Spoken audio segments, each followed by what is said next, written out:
Troy, where do the apples go when they're done from the field? So in the field, we have 20 bushel bins that we pick into, and we have a trailer that holds 4 of them.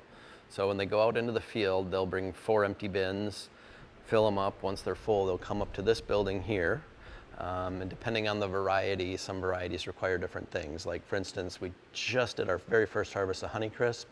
Those we leave sit in here at room temperature for a few days before they go into our cold storage.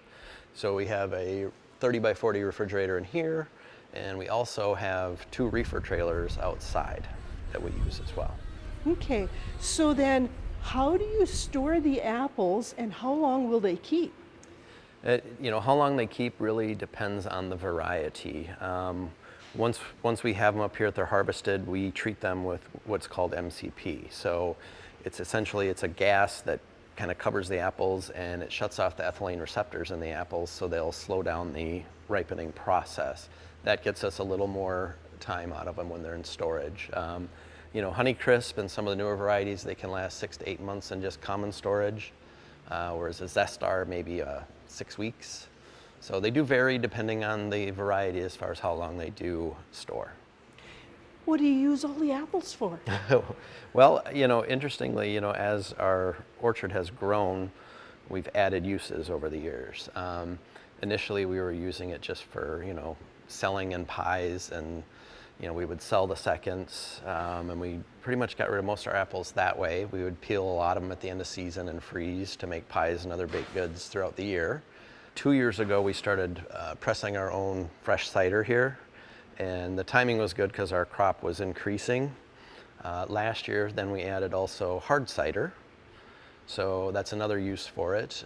We also dehydrate a lot of apples too. So, between the baked goods, the cider, the hard cider, we sell to some schools, a couple grocery stores.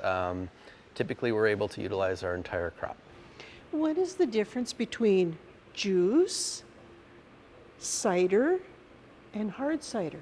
So, in Europe, when they say cider, they're referring to hard cider. In the US, cider is really unfiltered apple juice. If it's filtered, then it's called juice, but the process is the same for making it. You squeeze the juice out of it. Juice would go through a filtration process, so it's much clearer. What is the process of turning the apples into juice or cider? So when we have our apples in our big 20 bushel bins, they go through our wash line. So they get dropped down into a sanitizing solution.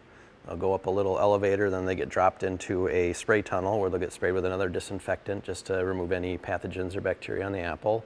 Then they get dried, polished, and then they'll get sorted by size. At that point, we either bag them if it's a nice perfect apple to sell in the store, or it will go into another bin as a second, we would call it here. So it's maybe not so perfect, and it would be a perfect juice candidate. At that point, then as we pack out, we store all those, and then we'll make cider depending on what our needs are in that week, 2, 3, 4 times a week. So at that point, the apples get crushed into a pumice. They get put into these tanks right here, and then they get pressurized in there, and all the juice flows out, and then it goes to a pump and into a tank. Then it'll either get bottled or turned into hard cider at that point. So we'll bottle the fresh cider to sell in the store. The hard cider will go through a fermentation process, and then we either bottle or keg that to sell here at the store as well. This is one of our presses right here. This machine here is our grinder and our elevator. So the apples that we had talked about as the seconds will get dumped into that. They come up the elevator, fall to their fate, and get ground up into a very fine pumice to fill this up here. This is our press. Once it's full, this gets folded in. There's a lid that goes on top, and this bladder in here will fill with water. So we hook that just to a standard garden hose and fill that with water, and we do it slowly. The whole process to finish pressing one of these is probably 25 minutes or so. So you slowly add water to it, that bladder fills and pushes out. The cider will run down the sides of this. They'll go into that tube there. This pump runs over here, and it'll drop into a tank over there. So as we're pressing, it's getting pumped from here over into a tank as they're going. Troy, why do you add water? Water doesn't get added to the cider. That just goes into the bladder to pressurize it and push out And that's enough pressure. It's about 30 pounds is the top for that. And like I said, it's about a 25-minute process per tank. So when one is getting filled and pressing, the other one is getting filled with pumice, and then we empty them, the leftover, pumice that's left in there, and then we use that and take it out and spread it in our fields. How do you clean this after the pressing's done? So there's the whole cleaning process. I mean, really, it's spraying down. I mean, it gets a pretty messy process. It's not a real, there's kind of stuff everywhere. It is a dirty job. But once everything is all cleaned and been scrubbed and the lines will all get, sanitized with sanitizer run through them, we also have a foam sanitizing machine that all the equipment gets sprayed with, and that'll sanitize all the surfaces after they've been cleaned. Are there certain varieties of apples that are better for different uses? Absolutely, yeah. I mean, we use 3 different varieties for our pies, depending on our crop that year and what it looks like we should utilize the best. Sometimes we use a mix. Cider, some varieties are a little more tart. They can give it a little more dynamic flavor to it. Some are just all sweet, so we try to blend them to get something that's got a little tart, a little sweet, and just got a really good flavor to it. How many pies do you make in a year? Me personally, not many. But no, and when you say pies, we do a couple different pies. We do our fruit pies, and then we also do savory pies. So I think probably 6, 7, 8,000 a year that we make. Do you have special equipment to help you chop up all of those pies and to make them into the special things? We do. So we have our apple peeler, it's a pretty prehistoric looking device. We have 2 people, once we kind of get through picking and harvest is done, then they'll focus on peeling. So every day they'll peel and freeze, 400 or 500 pounds of slices. They'll go in the freezer, and then they'll stay there until the next spring. We'll start making pies for fall. So we'll take all those apples out of there, turn them into pies, and stockpile the freezer before we open in the fall. So what are your favorite varieties and why? For pies, my favorite, I think I would have to say, would be Zestar. I think that one, just for me, it's the perfect flavor.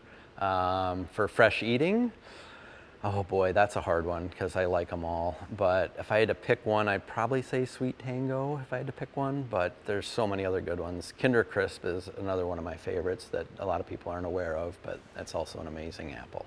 Do you sell all of your produce here, or do you provide some for other places too? So we sell most of it here. Our fresh cider, hard cider, is all here. We really don't distribute any of that at this point. We do sell fresh apples to schools, some grocery stores, other groups, will come to us for apples for different occasions. And our pies, we do sell them here, and we also sell them at a couple of other locations nearby. Our hard cider, which we just introduced last fall, really it was our son that wanted to do that. He joined us full-time 5 years ago now. Every fall he's been making hard cider. It started out with 1 gallons up to bigger ones, and then 5 gallons, and now we're into 250 gallon batches at a time. So the process for making hard cider is, once our cider is pressed, it is ready to go. At that point, we put in an additive to kill any of the wild yeast that is in the apples themselves. And then after about a day when that's done, then we reintroduce yeast into the cider, and that yeast consumes the sugars in there, gives off carbon dioxide, and creates alcohol. So as it's fermenting, just like a wine would ferment, same process. After it's used up all the sugars in there, then the yeast is kind of done and the product is done. When I say it's done at that point, it's flat, so there's no carbonation in it. We usually age ours for about 9 months to a year. The stuff we make this fall will sit in our cooler until next summer, and once we're ready for it, then we'll either put it into a keg and carbonate it. We also add flavorings too, so we use flavorings from our farm here. So we use our raspberries, our rhubarb, our honeyberries, our aronia. So we've used all our different fruits to flavor the cider as it's getting, kegged or bottled. Fascinating. Mm-hmm. And it's really been a good use for our product too. I mean, you can take those apples that aren't going to store for very long, and all of a sudden we can turn them into a product that does store for longer, so we have that, ready to go for the following year.